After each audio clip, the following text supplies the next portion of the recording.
Hi guys, so in this video we're going to talk more about the ions associated with acids and bases and how we can do a little bit more as far as calculations go to know certain things about acids and bases. So before we get into that, we're going to just talk about water.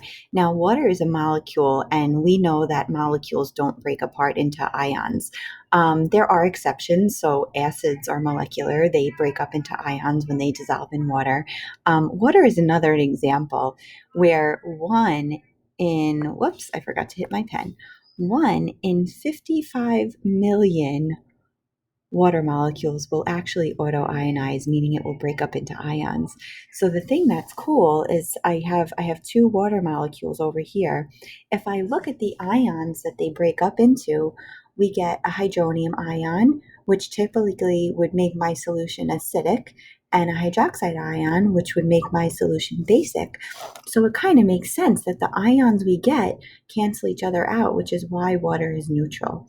Now, if we plug this into our equilibrium constant expression, whenever you do the hydronium times the hydroxide ion concentration for water, we always get the same value, 1 times 10 to the negative 14. So because that's a constant, if one of the concentrations change, so for example, if hydronium goes up, hydroxide must be going down, and we can calculate that knowing that their product is equal to 10 to the 14th power. And the same thing is true for the opposite. If hydroxide was the ion that's changing in concentration, let's say it was going up, hydronium would go down to kind of balance that back out. Okay, so let's take a closer look. This is a really great visual of the pH scale. So between 0 and 6, we have acidic solutions. The closer we get to 0, the lower we get in pH. The more hydrogen ions we have, the more acidic we are. And as we move to the right, above 7 are our basic pHs. And as we move to the right, our hydroxide ions increase. So pH of 14 is your most basic. Down here, they're giving us our hydroxide ion concentrations and hydrogen ion concentrations as far as numbers go. So pH literally means power of hydrogen. And if we know the substance's pH, we can calculate the hydrogen ion concentration by plugging it in our calculator. The negative log of the hydrogen ion concentration is equal to the pH. So that's something that's pretty cool. Something else that's important to note. Every time you jump one number on the pH scale, your number of ions change tenfold. Okay, so let's look at example number 1. It says my pH is changing from 8 to 6, and it wants to know how my hydrogen ions are changing along with that change. So first of all, my hydrogen ions are increasing in concentration because I'm becoming more acidic. But how much are they increasing? Every time you jump one number, that's a 10 times change. So what's 10 times 10? 100. Okay, let's look at the next one as I go from 2 to 5. 1, 2, 3. So this time I'm moving more towards the neutral and base side. So my hydrogen ions are actually decreasing in concentration. And if I did 3 jumps, I want to think what's 10 times 10 times 10? It's changing by 1,000. Okay, so that's kind of how you read the scale. And guys, it's the same thing for POH, which is measuring your hydroxide ions. To calculate the POH, if you know the hydroxide ion concentration, you can plug it into your calculator. And every time you do one jump, the hydroxide ions change by that much too. This should say, actually, if you cross this out, that should say hydroxide.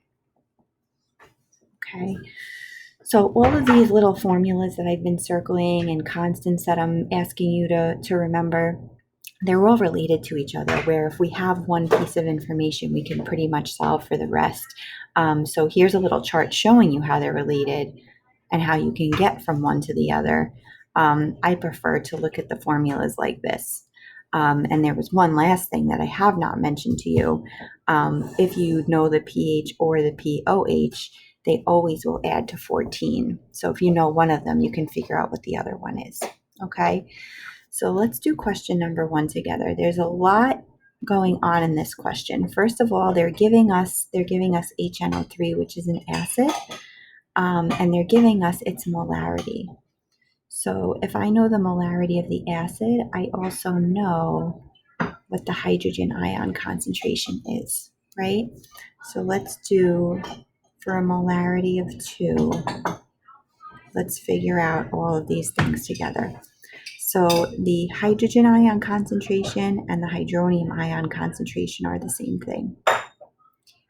If this acid had 2 H's in it or 3 H's in it, we would need to multiply the molarity by that number because we would get that many ions when it dissociates. All right, so from here, what can I do? I can say, all right, well, I know the pH is the negative log of this concentration. So let's plug this in our calculators. If you guys don't have calculators, you should go grab yours. Plugging that right in. And I get negative 0.3. Okay, so there is my pH. All right. pOH and pH have to add to 14. So if I want to know the pOH, I could say 14 minus negative 0.3 and get that as my pOH.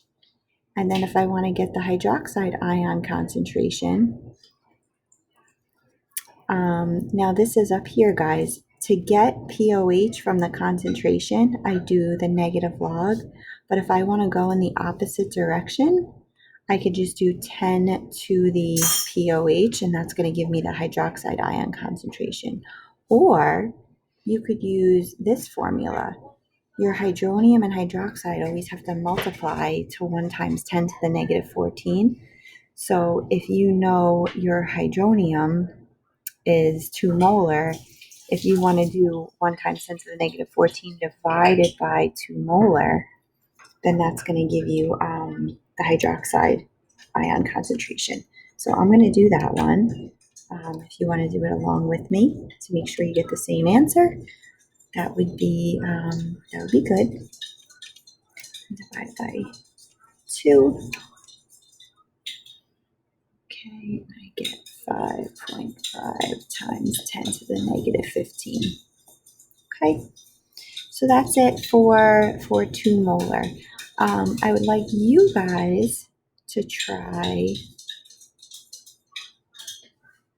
this one on your own. So you're going to do for a molarity of 0.3, and then this one on your own, a molarity of 0.0063. Okay, and then we will talk about the base one tomorrow.